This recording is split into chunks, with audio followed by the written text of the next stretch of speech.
Wapendwa taifa la Mungu, tumsifu Yesu Kristo.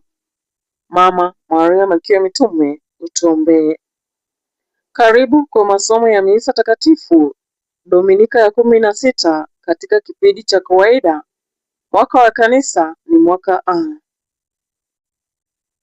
Somo la kwanza, hekima ya Sulemani, sura ya 12 mstari wa 13 kisha mstari wa 16 hadi 19. Somo katika kitabu cha hekima ya Sulemani.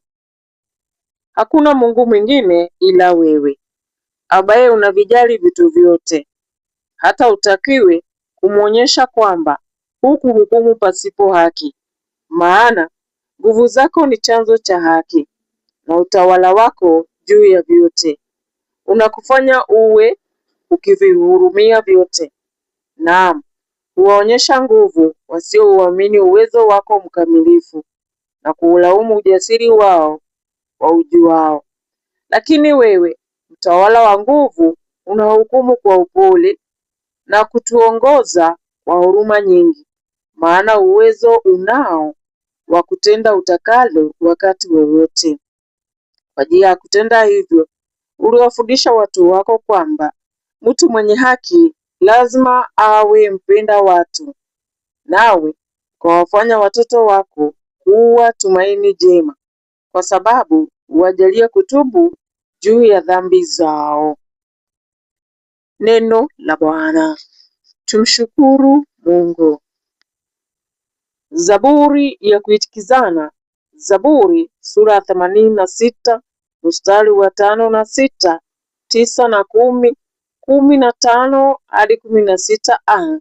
Kiitikio ni mstari wa 5a. Maneno ya kiitikio: wewe, e Bwana, ni mwema na mwenye huruma. Wewe, e Bwana, ni mwema na mwenye huruma. Wewe, e Bwana, ni mwema na mpole, umejaa huruma kwa wote wanaokuomba. Usikie, e Bwana, sala yangu, uielekee sauti ya maombi yangu. Wewe, e Bwana, ni mwema na mwenye huruma. Mataifa yote uliofanya watakuja, e Bwana, watakuabudu wewe, watalitukuza jina lako, kwani wewe ni mkuu na ufanya miujiza. Ndiwe Mungu peke yako. Wewe, e Bwana, ni mwema na mwenye huruma. Lakini wewe, e Bwana, ni Mungu mwenye huruma na mpole, mvumilivu, mwenye wema na uaminifu mwingi. Unielekezee macho, unihurumie. Wewe, e Bwana, ni mwema na mwenye huruma. Somo la pili. Warumi sura ya 8 mstari wa 26 hadi 27. Somo katika barua ya Mtakatifu Paulo kwa Warumi. Ndugu zangu, Roho anasaidia udhaifu wetu. Hatujui jinsi inavyotubidi kuomba. Roho mwenyewe anatuombea sisi kwa maombi yasiyosemeka. Lakini Mungu achunguzaye mioyo ajua nia ya Roho anayewaombea watakatifu kwa Mungu. Neno la Bwana. Tumshukuru Mungu. Shangilio la Injili. Aleluya, aleluya.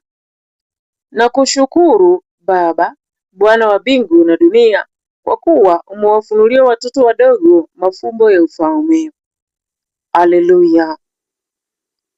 Somo la Injili. Injili Mathayo sura ya 13 mstari wa 24 hadi 43. Somo la Injili takatifu ilivyoandikwa na Mathayo. Utukufu kwako, e Bwana. Wakati ule Yesu aliwasimulia mfano mwingine akisema, ufalme wa mbingu umefanana na mtu aliyepanda mbegu njema katika shamba lake. Lakini watu walipolala usingizi, adui yake akaja akapanda magugu kati ya ngano, akaenda zake. Mishe ilipomea na kuchanua, magugu pia yakaonekana. Hapo watumishi wa mwenye shamba wakamwendea na kumwambia, Bwana, hukupanda mbegu njema katika shamba lako? Basi limepataje magugu? Akawaambia, adui amefanya haya. Watumishi wakamuuliza, je, wataka twende tukayakusanye? Akasema, la sivyo, msije mkang'oa ngano pamoja na magugu mnayotaka kukusanya. Acheni mbegu zote mbili zikue pamoja mpaka wakati wa mavuno. Na wakati wa mavuno nitawaambia wavunaji, kusanyeni kwanza magugu, mkayafunge matita matita na kuyachoma moto, na kisha hapo kusanyeni ngano ghalani mwangu. Akawasimulia mfano mwingine akisema, ufalme wa mbingu umefanana na mbegu ya haradali aliyoitoa mtu akaipanda katika shamba lake. Nayo ni dogo kuliko mbegu zote, lakini ikiisha kumea huwa kubwa kuliko mboga zote, ikawa mti. Hata ndege wa angani huja na kukaa katika matawi yake. Akawaambia mfano mwingine, ufalme wa mbingu umefanana na chachu aliyoitoa mwanamke akaichanganya na pishi 3 za unga, hata wote ukachacha.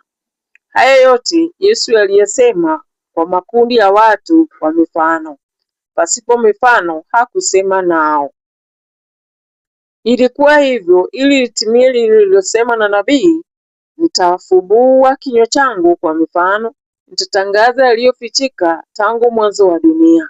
Kisha Yesu akayaaga makundi ya watu akaenda nyumbani. Huko wafuasi wake wakamwendea wakasema, tufafanulie ule mfano wa magugu shambani.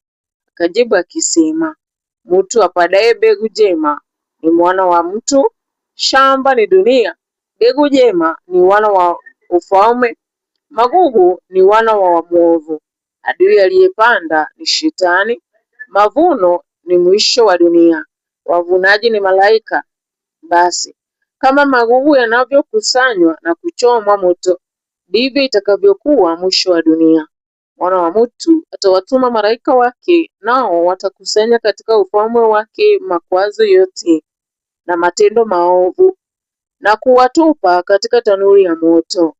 Huko mtakuwamo kulia na kusaga meno. Hapo waadilifu watang'aa kama jua katika ufalme wa Baba yao. Aliye masikio na asikie. Injili ya Bwana. Sifa kwako, Kristo.